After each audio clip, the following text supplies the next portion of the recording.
ఆ, ఆ,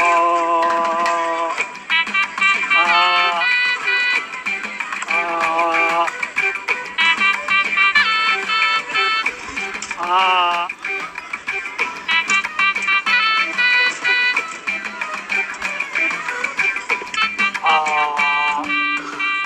ఏమండి నేను అప్పటి నుంచి చూస్తున్నాను మీరు ఆ అని ఏం చేస్తున్నారు?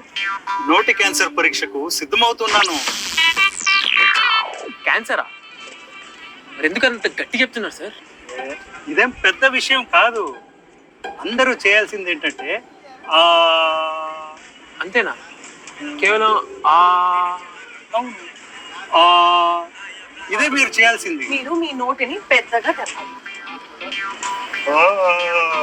ఏంటి? నోటి క్యాన్సర్ పరీక్ష గురించి చెప్పిందే నా భార్య. ఈ పరీక్ష ఎక్కడ జరుగుతుంది? ఇంట్లోనే. ఆరోగ్య సంరక్షణ సిబ్బందిలో ఒకరు ఈరోజు మా ఇంటికి వస్తున్నారు.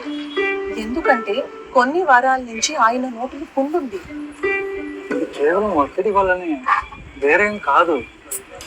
అయ్యుండొచ్చు, కానీ రిస్క్ ఎందుకు తీసుకోవడం? దాన్ని మనం పరీక్ష చేయించుకోవాలి. కేవలం పుండు గురించా? అవును, ఎందుకంటే పుండు లక్షణాలలో ఒకటి. కాబట్టి సాధారణంగా లక్షణాలు ఏమి లేకపోయినా కూడా ప్రతి ఒక్కరూ 18 సంవత్సరాలు వయసు దాటాక 5 ఏళ్లకు ఒకసారి తప్పకుండా పరీక్ష చేయించుకోవాలి. మీరు ఈ లక్షణాలను గుర్తించినప్పుడు ఏం చేయాలి? మొదటగా కంగారు పడకండి. రెండవ త్వరగా గుర్తించండి, క్యాన్సర్ ని సులభంగా తరిమి కొట్టండి.